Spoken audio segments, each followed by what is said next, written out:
What's up, everybody? It's Brian from ProjectorScreen.com, and the wait is over. ProjectorScreen.com's 4th annual UST Projector Showdown is here. Now, over the past 4 years, our showdown events have grown into the ultimate battleground for ultra short throw projectors. What just started here as a passion project in our New Jersey headquarters has become the industry's most trusted, unbiased comparison, where every model faces the same rigorous, real-world testing. At ProjectorScreen.com, we don't just talk about performance, we show it. Our UST showdowns, both on YouTube and right here on our website, are some of the most watched and requested events in the home theater world. Each one gives buyers the clearest, fairest look at how today's top projectors really stack up. This year's event was once again directed by Phil Jones, owner and lead reviewer at ProjectorReviews.com. Phil oversaw every aspect of the competition, from projector selection and judging criteria to the final scoring and judge coordination, ensuring a professional, independent, and transparent process. While ProjectorScreen.com hosts and funds the event,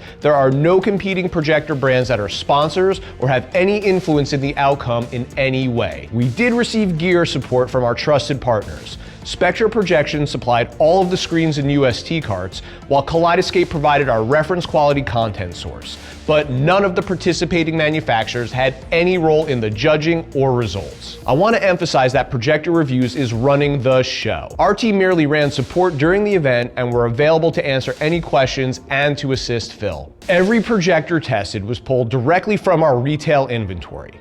Now, these are the same exact units that our customers would receive.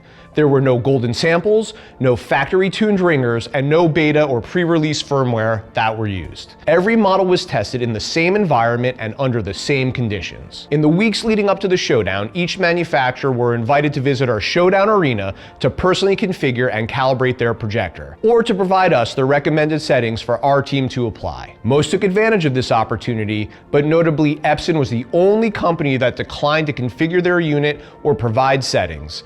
And instead, they opted to let Phil Jones determine the settings to use for the showdown based on his extensive experience with their projectors. Now, unfortunately, a very popular and well-reviewed projector, the Nexigo Aurora Mark II's score was pulled from the contest due to both a hardware and a firmware issue. Now, we'll get into the detail about what occurred later on in this video. Now, this also only further emphasized the fact that organizing an event of this scale is never easy, even in our 4th year. But we take on the challenge because every home theater fan wants to know which ultra short throw projector in 2025 is the best for them. To determine the best ultra short throw projectors of 2025, Projector Reviews put each contender through a rigorous, controlled, and repeatable testing process. The judges evaluated every unit across a variety of metrics designed to highlight real-world performance and overall image quality. Each projector was stress tested for color accuracy and dynamic range in both SDR and HDR modes, resolution and detail in still images and motion sequences, image scaling, processing, and motion handling, and contrast and shadow detail in both bright and darkroom scenarios. Additionally, other considerations were taken into account as well, including install flexibility and optical artifacts, to name a few. All of these projectors were initially configured either directly by the manufacturer on site here or by using settings that they provided, covering picture mode, motion processing, dynamic contrast, and more. Each unit was then professionally white balanced to the D65 using colorimetry research instruments. However, even when two displays measure the same D65 on calibrated equipment, they can still look different to the human eye due to the display metamerism. So, to minimize this, ISF Level 3 calibrator Cecil Mead performed a final visual pass to ensure that the white balance appeared uniform across all of the projectors. This approach ensured that measurement accuracy and perceptual matching were both achieved, giving us the most fair, apples-to-apples comparison possible. Every projector was paired with an identical 100-inch Spectra Projection Vantage ambient light projecting screen, one of the top performing UST ALR screens available today. This provided a consistent, neutral foundation that allowed the projector's true performance to shine through. We chose this screen for several reasons. It has consistently been praised as the best performing UST material at the price point. It is lenticular, which is the most widely used UST screen technology due to its wide viewing angle and ability to be made in larger sizes, and it's both available in fixed frame and motorized options. The way that it also redirects light to the viewer from the steep angle below it and how it rejects light from other directions help to mitigate the ambient light coming from the other projectors in the room. Now, while UST projectors are capable of producing much larger image sizes than the 100 that we used, we were limited by space and time for this showdown as we just moved into this new headquarters a couple of months ago, and we only had the single 1,200 square foot showdown arena that you're looking at right now completed. We do plan on using larger screens next year to demonstrate the magnitude of the image that these projectors are capable of producing. All 8 projectors were evaluated side by side using a consistent set of test patterns and real-world movie and TV scenes played back exclusively from the Kaleidoscape media server. We use Kaleidoscape again this year because it lets us create an efficient and repeatable testing workflow. Its scene and playlist tools made it easy to queue identical clips across every test round, and its locally stored high bitrate files ensured stable playback without the inconsistencies that can come from discs or streaming. This gave us a clean, uncompromised video signal for each projector and allowed the judges to focus on image performance and not source variability. The synchronized video feed was distributed to all 8 units through professional-grade distribution amplifiers and equal-length fiber HDMI cables, regardless of their position to the sources. We also had a calibrated 55-inch Samsung S90F QD OLED TV that was used as a consistent reference display throughout the entire event, giving judges a stable benchmark for color accuracy, detail, and overall image integrity.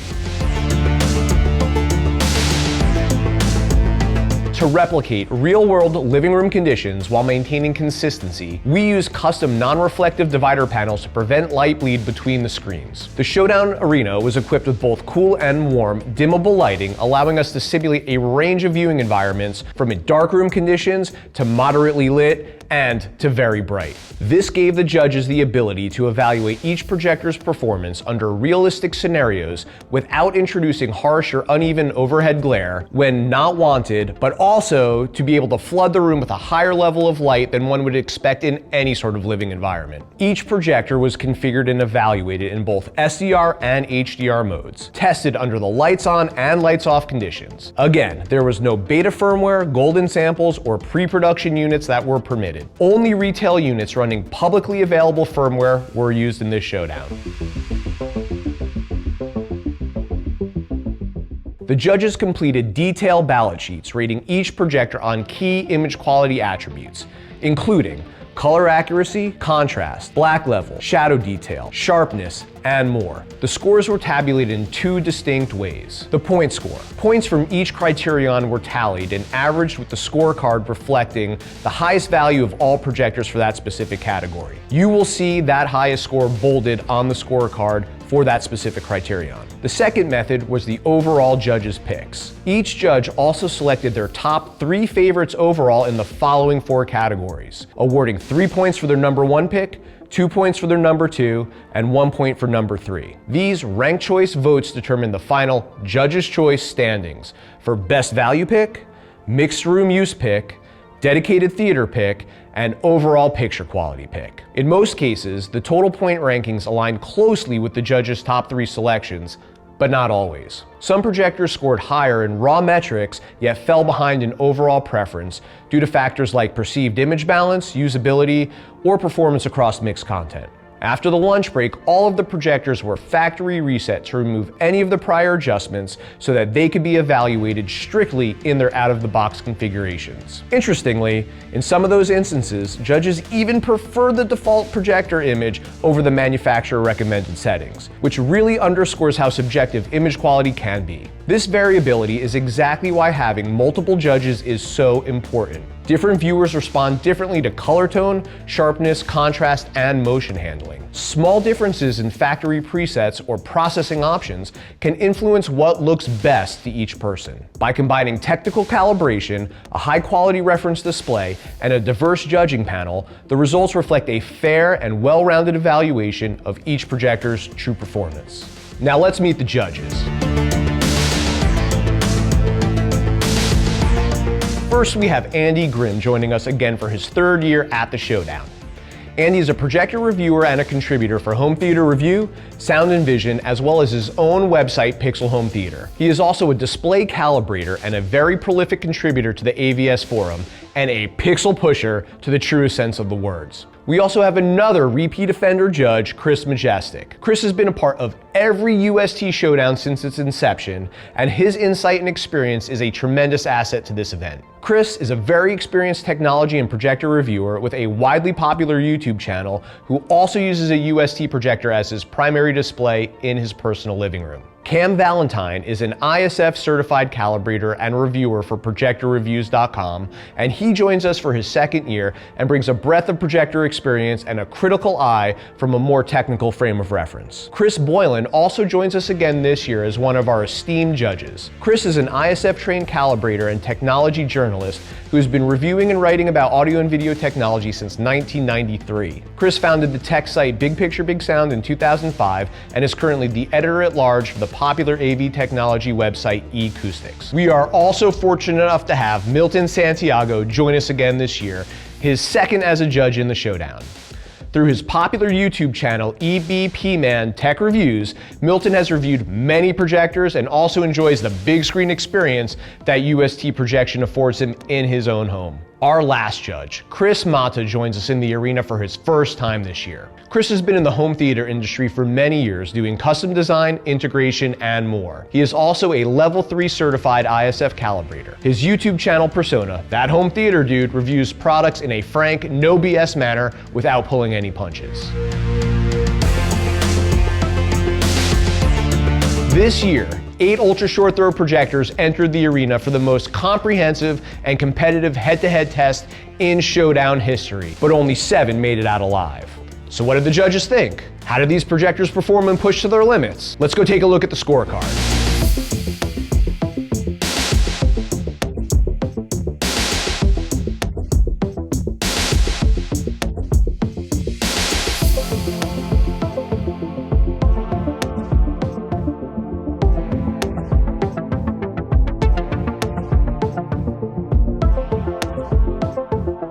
So, let's talk a little bit about each of the projectors in the Showdown this year, going in alphabetical order.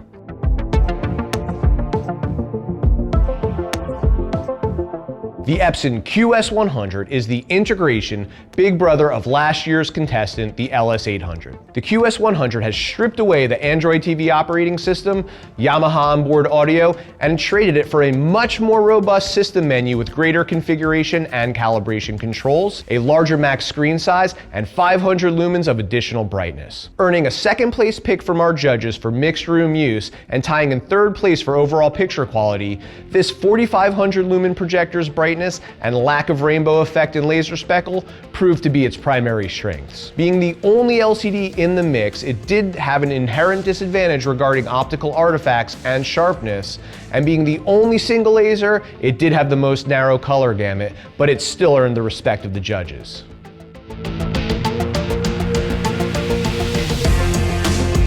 Back again this year is the Formovie Theater Premium. Scoring second place in both the judges' overall pick and total points last year, with a first place score in SCR, this projector is a formidable contender in this year's Showdown. It is the successor to the first place winner in both the 22 and 23 Showdown and continues in the legacy. Now this year, it was tying in third place with the Epson QS100 for overall picture quality pick, and it just narrowly got eked out in the top 3 for value pick. This projector proves true to its namesake and is certainly a premium option.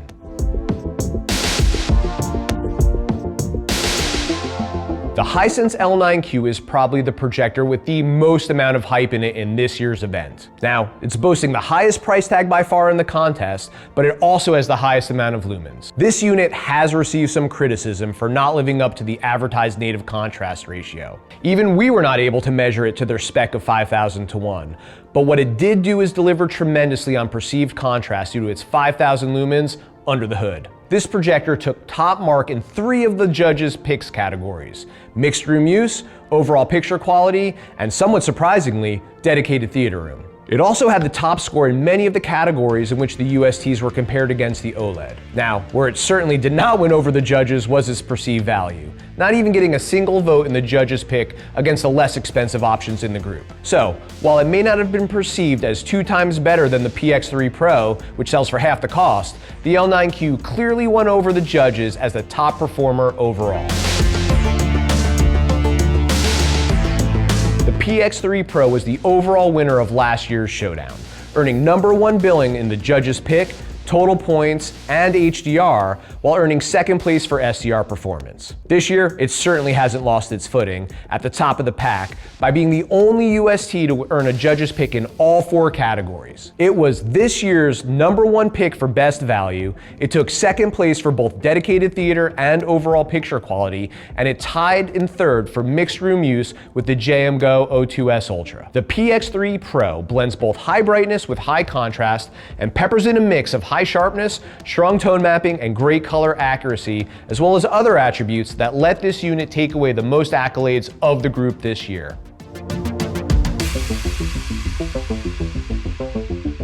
The Hisense PT1 is the lowest brightness unit from Hisense in this year's showdown, but brightness just really isn't its biggest strength. This unit is really a darkroom performer with its significant contrast ratio, earning it 3rd place as a judge's dedicated theater pick. Interestingly enough, both its brighter siblings, the PX3 Pro and the L9Q, beat it out in this category, demonstrating that our vision is more sensitive to increases in brightness than reductions in black level. And even small amounts of ambient light can diminish the advantages of extremely deep blacks. As a result, brighter projectors can appear more dynamic, punchy, and impactful.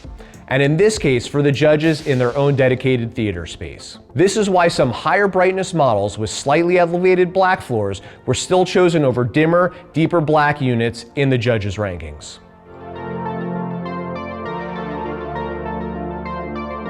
The O2S Ultra is JMGO's first projector participating in one of our UST showdowns, and it came out swinging with respectable performance. Its high brightness landed it in a tie for 3rd place for our judges' mixed room use pick, and its overall image quality, versatility, and price point earned it 2nd place for value pick. While there were no doubt issues with the firmware, limiting calibration controls and causing some less than optimal behaviors, there is also no doubt that this projector will only get better with time as JMGO continues to refine and update the software and iron out some of the kinks. Where this projector earned a lot of praise and a whoppingly high score was in the installation flexibility category. Its small, unique form factor made it extremely portable, and its image flattening, geometric correction, small throw distance, and other features made this unit a hot topic of conversation between the judges. This would no doubt be a projector that I would suggest to someone who wanted something that's easy to take on the go and blast up against any wall without a screen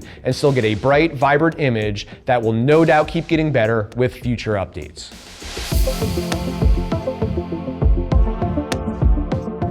Xgimi's newest UST is an updated version of the Aurora 2 model. Now it's running Google TV and has much more substantial image controls and correction features. Similar to the JMGO, this unit is running its first version of the firmware. And while it's packed with some cool new features, it does have some bugs that need to get ironed out. Now, that being said, its performance to price ratio was quite strong. And as the least expensive projector in this mix, it earned a 3rd place pick for the best value from our judges. It's an all-around good performer with great features at an even better price, and what many said was the best aesthetics and wife acceptance factor in the room, with nowhere to go but up as Xgimi continues to update the firmware, correct some of the bugs, and enhance the image quality and calibration controls. Now, the comments that I heard from many of the judges is that this year was the hardest year to judge to date, as all of the projectors involved were just really good. They all had their own sets of strengths and weaknesses, but none were bad. I think one of the biggest takeaways for this year's UST Showdown is that in the eyes of the judges, that brightness was best, even in a dark room. Granted, the Showdown arena is not a totally blacked out Batcave, enabling the black floor to be as truly low as it could be due to the ambient light created by the other projectors, despite all of the efforts that we put forth trying to isolate each projector from the other one's light. It was a sacrifice that had to be made in order to allow for all of the units to be on at the same time, in the same room, and to leave nothing to the memory of the judges, and allow them to compare them all in real time against each other. Even with the nominal levels of ambient light introduced by the other projectors, the judges were still very easily able to see the differences in black floor, shadow detail, and contrast between the units. Based on how they awarded their picks, one could derive from the data that they favored the overall image of the brighter projectors with the wider color gamut, sharper image, and superior tone mapping to those whose major strengths were attributed solely to the darkroom performance. While I strive to make all of these events as informative as possible to prospective consumers of UST projectors, there's really just no way to empirically state that one projector is necessarily the best for every person or every environment. Certain features, capabilities, and functionalities may be more important to one person than another. It is important to note that some judges favored projectors with higher brightness and slightly elevated black floors over dimmer models with deeper blacks. In many cases, the brighter units delivered greater perceived contrast, image depth, and punch. These are qualities that held up not only in mixed room or bright room environments, but also in the judges' eyes for their own dedicated theater spaces, where overall image impact mattered as much as absolute black level. While projectors with lower black levels may technically excel in absolute darkness, the judges prioritized overall picture quality and real-world versatility, rewarding models that maintain impactful images across a broader range of viewing environments. I also want to stress that projection is not just a one-piece system. In order to get the optimal experience, one must take into account not only the projector, but also the screen size, screen material, seating position, and ambient lighting. A UST projector that may be ideal in a bright room or on a smaller screen may not work so well in the same room on a larger screen with a different screen material, or in a darker room on a larger screen. And this was evident when we started playing with some of these items on a larger 150-inch UST screen from Spectra Projection, or making even larger images directly on the 14-foot tall wall behind me. The size of your desired image will directly impact the amount of brightness that you will need, and it will also affect the black floor and the perceived contrast. As an example, a unit such as the L9Q, which would have had an inferior black floor reading compared to the PT1 on the 100-inch screens that we used, would have a much lower black floor when the image size increases by 225% to the 150-inch diagonal, where the PT1 would still have a lower black floor, but perhaps not enough brightness for one's preference at such a large image size. Ensuring that you take all of these factors into consideration can be intimidating and confusing, even with all of the great information and opinions that you can get from this year's and past Showdown events. Fortunately, we're here to help. Our team of specialists not only have extensive experience with all of these Showdown projectors, we understand the importance of how all of these factors interplay so that we can help you determine what is the best setup for your specific needs, environment, and budget. We don't just know UST projectors either. We are one of the largest specialty retailers for projection and home theater equipment, with agents standing by to answer any of your questions and help you design the big screen experience of your dreams. I also want to stress the importance of how it is not just the hardware in these units that makes them so special, or not, but it's also the software. Some of these projectors have been around for a while and have had many updates to their firmwares to address bugs, add features, and enhance image quality. Most notably would be the L9Q. While still a newer projector, it has had several updates to its firmware to enhance image quality, and while the native contrast was not necessarily improved, the curve that Hisense has adjusted has had a significant impact on the improvement of the perceived contrast and its overall image quality. So, this brings us to the obvious question about what happened with the Nexigo Aurora Pro Mark II. Not gonna lie to you guys, I've lost sleep over this. We've been running this projector in our showroom for several months and have been consistently impressed with its performance. I fully expected it to do well in the Showdown.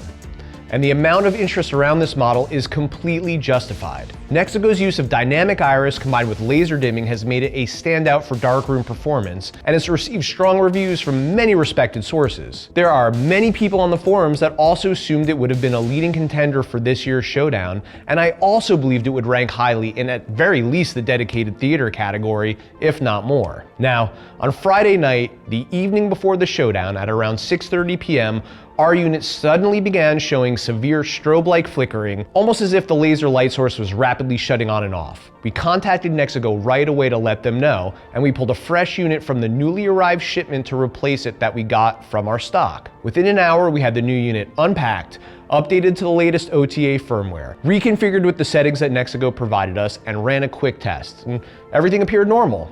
We then closed up for the night, feeling confident that the replacement was ready for the event. During the showdown, however, a few people who were familiar with the Nexigo commented that something seemed off compared to what they had previously seen, but it was shrugged off as it was related to just the settings that Nexigo had chosen. After the lunch break, all of the projectors were factory reset for the out-of-the-box judging. And right after the reset, the Nexigo actually seemed to improve, and the judges noticed it for sure. It was not until the next day when Phil and I were reviewing the score sheets that the issue really became impossible to ignore. Not a single judge selected the Nexigo in any category, and its overall scores were surprisingly low, even in the HDR darkroom tests, where we all expected it to shine. We powered the Mark II back up in the arena to compare it against the other units.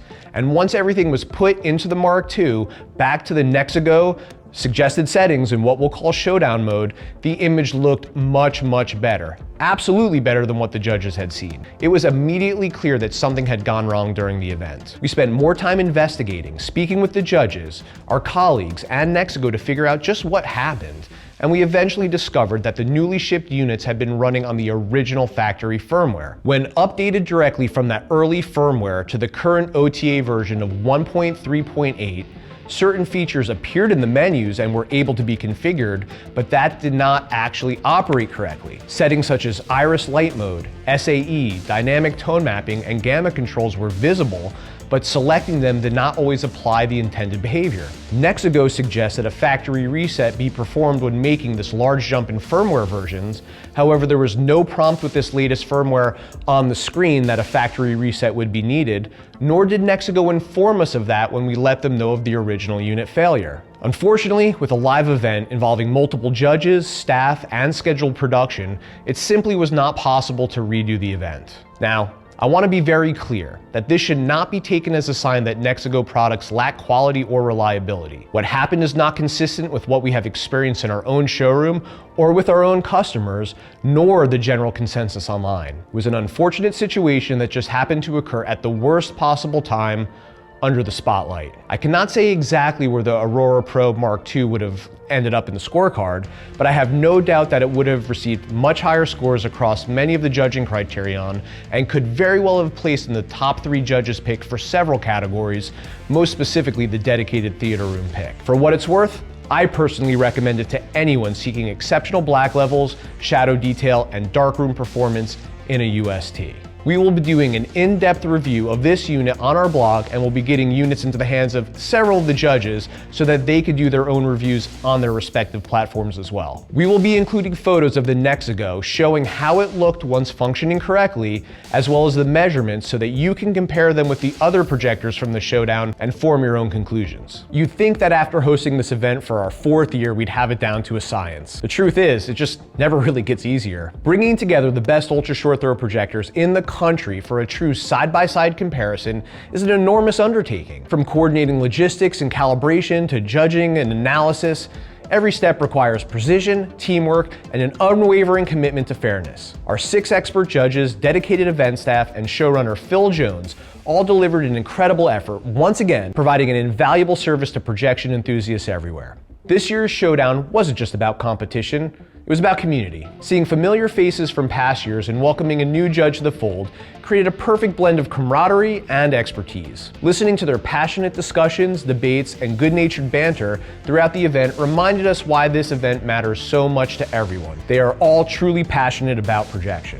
One of the enduring lessons of the UST Showdown is how dramatically your perception of a projector can shift when you see it directly next to others. Reviewing a unit in isolation only tells part of the story.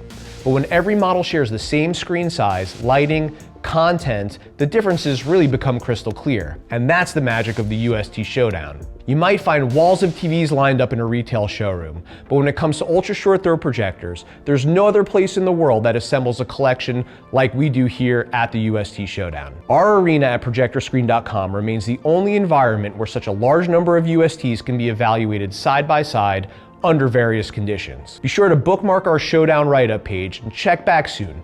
We're going to be adding more content, analysis, measurements, photos, and behind-the-scenes insights that didn't make it into this initial release. We wanted to get the results out to you as quickly as possible, but there is plenty more to share. So, thank you for joining us for the 4th annual UST Projector Showdown, where you put the top ultra short throw projectors of 2025 to the test so that you can confidently choose what's right for you. So, once again, I'm Brian with ProjectorScreen.com. Thank you for watching, and keep on projecting.